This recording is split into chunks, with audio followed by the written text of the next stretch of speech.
تشریف لائے. میں گزارش کروں گا امیج پروڈکشن کے جناب نصرت بھائی سے کہ وہ تشریف لائیں اور آپ ویڈیو کوریج کے لیے تشریف لائے. اور اللہ رب العزت نے آپ کو بہت نام سے نوازا ہے.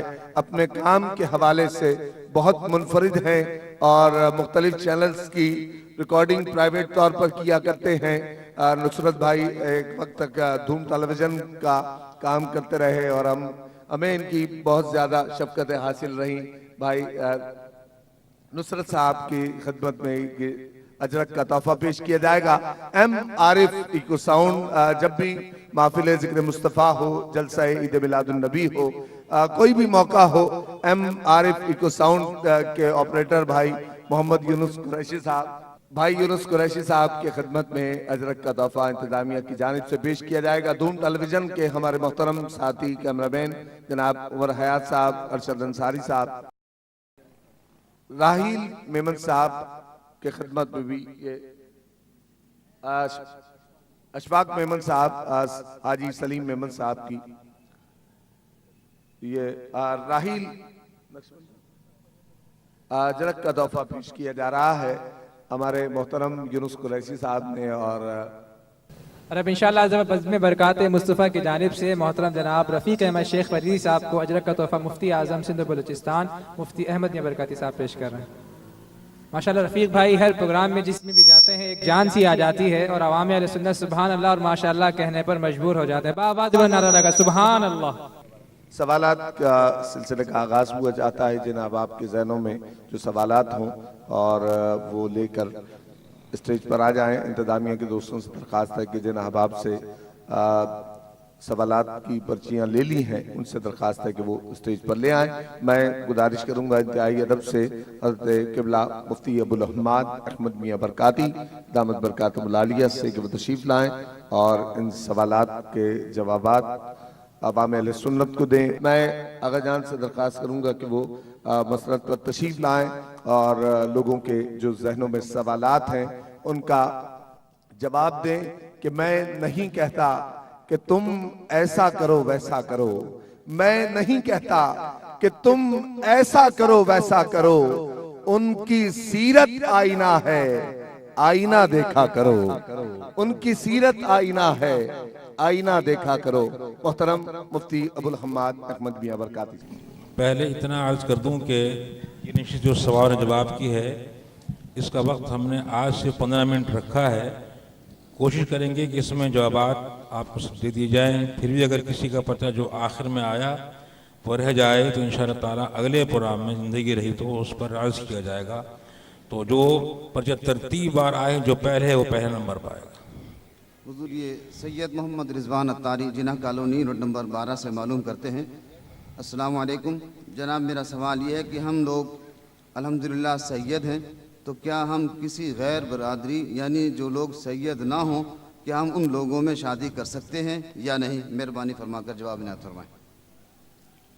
علماء کرام نے اس بارے میں بڑی احتیاط درج فرمائی ہے اور یہاں تک بیان فرمایا ہے کہ سید زادی کا نکاح غیر سید سے اگر کیا جائے تو ان کے تمام تر احترامات اکرامات کو ملوز خاطر رکھا جائے.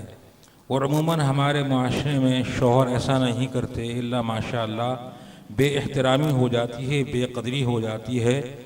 تو اس بنا پر یہ قید لگائی ہے اگر سید زادی کا نکاح غیر سید میں کیا جائے تو کم از کم وہ غیر سید عالم تو ہو اور باعمل ہو اور نیک اور صالح ہو تو نکاح کرنا جائز ہے. افضل یہی ہے کہ کسی سید زادی کے کیا جائے. اس میں گناہ اور حرام نہیں فرمایا لیکن احتیاط فرمائی ہے. تو چاہیے کہ جو ان کا شوہر غیر سید ہو وہ اس نکاح سے دیکھیں کہ یہ آل رسول ہیں, سادات میں سے ہیں, تو تمام تر فوقیتیں ان کی رائے کو دے, اپنی رائے کو اس میں چھوڑ دے. حضور یہ محمد دانش اتاری روڈ نمبر 7 سے معلوم کرتے ہیں. نمبر 1 نماز میں وسوسے آتے ہیں. نمبر 2 نماز پڑھتے پڑھتے بھول جاتا ہوں. نمبر 3 رزق میں برکت کے لیے کوئی وظیفہ بتا دیں. نمبر 4 پڑھائی میں دل نہیں لگتا, دعا فرمائیے. ماشاءاللہ سارے کا اپنے ساتھ پوچھ لیے. خیر انشاءاللہ حاضر ہے. वसवसों के लिए सबसे अच्छा ये है कि आप जब वज़ू करें तो सूरह नास 7 बार पढ़कर अपने को दम कर लिया करें। सूरह नास आखिरी सूरत है कुरान करीम की। यही सिलसिला नमाज के लिए भी इंशाअल्लाह कारआमद होगा। और मज़ीद ये कि अगर आप सूरह अलम नशरह मुकम्मल 17 बार सुबह पढ़ें, 17 बार शाम को पढ़ें, पढ़कर दम करें, पानी पर पानी पी लें, इंशाअल्लाह आपका भूलना ख़त्म हो जाएगा। रिज़्क़ में बरकत के लिए इस्तिग़फ़ार कसरत से किया करें, वक्त मुक़र्रर कर लें, टाइम मुक़र्रर करके कम से कम 100 बार रोज़ाना अस्तग़फ़िरुल्लाह तस्बीह पढ़ा करें, इंशाअल्लाह इसमें बरकत हो जाएगी। पढ़ाई में दिल के लिए भी सूरह अलम नशरह का पानी पीना मुफीद साबित होगा। हुजूर, ये शहाब अली सिद्दीकी यूनिट नंबर 8 से मालूम करते हैं कि 12 रबीउल अव्वल का रोज़ा रखना कैसा है और मदनी चैनल देखना कैसा है। कोई भी अच्छी चीज़ देखना जायज़ है। हमारे उलमा ने फरमाया टीवी में वो चीज़ देखना जायज़ जो बाहर देखना जायज़, और जो बाहर देखना मना वो टीवी में मना। बस आप समझ जाइए, आसान सी बात है। रोज़ा रखना इस रोज़ का सलाम की सुन्नत है, लाजिम नहीं, वाजिब नहीं, और रखना हराम भी नहीं। सरकार ने रखा है तो आप भी रख सकते हैं, इंशाअल्लाह सवाब हासिल होगा। हुजूर, ये दानिश मालूम करते हैं क्या टीवी स्क्रीन के ज़रिए बैत हो सकती है जैसे दाऊद इस्लाम वाले बैत कराते हैं? बैत तो ग़ायबाना भी हो जाती है। अगर पीर सामने न हो, शेख सामने न हो और उन तक ख़त पहुंच जाए या आवाज़ पहुंच जाए और वो उसमें हामी भर लें तो इस तरह बैत करना सही है। स्क्रीन की बजाय बेहतर होगा कि आप उनको टेलीफोन करें या उन्हें ख़त लिख के डाल दें, ज़्यादा मुनासिब होगा।